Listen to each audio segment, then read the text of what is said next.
జయ జయ శంకర హర హర శంకర. శ్రీ కాంచీ కామకోటి జగద్గురు శంకరాచార్య గురు పరంపరాయై నమో నమః.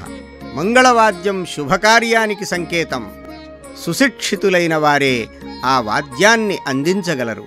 సంప్రదాయంతో ముడిపడిన ఆ వాద్య విద్యను సమకాలికులకు భావితరాలకు అందించటానికి కంచి కామకోటి పీఠం పూనుకుంది. కార్వేటి నగరంలో నాదస్వర పాఠశాలను నిర్వహిస్తోంది. డోలు సన్నాయిలలో 6 సంవత్సరాల ప్రణాళికాబద్ధమైన శిక్షణను ఇస్తోంది. ఆధునికమైన ఆంగ్ల విద్యతో పాటు సంప్రదాయబద్ధమైన నాదస్వర విద్యను అందించే ఇంటిగ్రేటెడ్ ఎడ్యుకేషన్ సిస్టమ్ను రూపొందించటమైనది. వసతి, ఉదయం అల్పాహారం, మధ్యాహ్నం రాత్రి భోజనంలతో పాటు ఉచితంగా నాదస్వర విద్య బాలబాలికలకు వేరువేరుగా అందించబడుతోంది. ఈ పాఠశాల కార్వేటి నగరంలో స్థాపించటానికి ఎంతో నేపథ్యం ఉంది. ఈ కార్వేటి నగరం మన దేశానికి చెందిన గొప్ప సంస్థానాలలో ప్రముఖమైనది. ఈ సంస్థానాధీశుల తొలి రాజధాని నారాయణవనం. తిరుమల శ్రీ వెంకటేశ్వరుని మామగారైన ఆకాశరాజు వంశీకులైన ఈ సంస్థానాధీశులు క్రమంగా కార్వేటి నగరాన్ని రాజధానిగా చేసుకుని పాలించారు.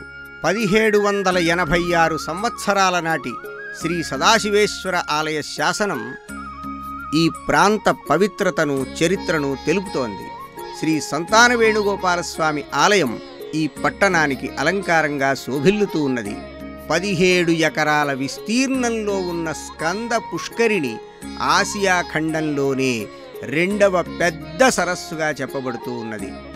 68వ కంచి కామకోటి పీఠాధీశ్వరులు శ్రీ శ్రీ శ్రీ చంద్రశేఖరేంద్ర సరస్వతీ స్వామివారు తొలిసారిగా 1932వ సంవత్సరంలో ఈ కార్వేటి నగరాన్ని సందర్శించారు.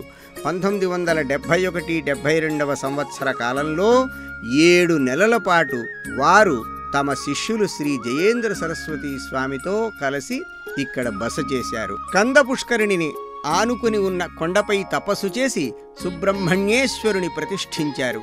పుష్కరిణికి ఒక ప్రక్క శ్రీ కామాక్షి పాదుకలను, శ్రీ ఆదిశంకర భగవత్పాదుల పాదుకలను ప్రతిష్ఠించారు. పెద్ద స్వాములు బస చేసిన ఆ చిన్న గది నేడు మహాస్వామి నిలయంగా భక్తులచే పూజలు అందుకుంటోంది.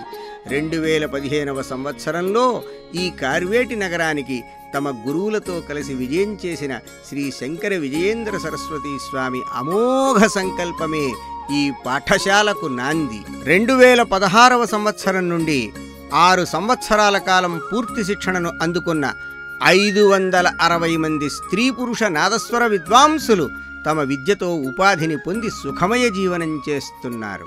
2025-2026 విద్యా సంవత్సరంలో ఈ పాఠశాలలో ప్రవేశించిన 126 మంది బాలురు, 70 మంది బాలికలు నాదస్వరం, డోలువాద్యాలలో శిక్షణ పొందుతూ ఉన్నారు. వివిధ ప్రదేశాలలో జరిగే ఉత్సవాలలో తమ వైదుష్యాన్ని ప్రదర్శిస్తూ ప్రముఖుల మన్ననలను అందుకుంటున్నారు. నాదస్వర విద్యతో పాటు ఈ పాఠశాలలో విద్యార్థులకు నాటు వైద్యం, మూలికా వైద్యం నేర్పబడుతున్నాయి. బాలురు ఈ పాఠశాలలో తమ కులవృత్తి అయిన క్షురక వృత్తిని కూడా అభ్యసించి స్వయం ఉపాధిని పొందుతున్నారు. కుంభకార పాఠశాల కూడా కులవృత్తిదారుల కోసం నిర్వహించబడుతోంది. సంప్రదాయ పరిరక్షణకై పాటుపడుతూ ఆధునిక విద్యను మేళవించి నేటి తరాలకు, భావితరాలకు విద్యా నైపుణ్యాలతో పాటు ఉపాధిని అందిస్తూ ఉన్న కంచి కామకోటి పీఠం చేసే ఈ కృషికి మనవంతుగా సహకరించటం ద్వారా మన జీవితాలను సఫలం చేసుకుందాం.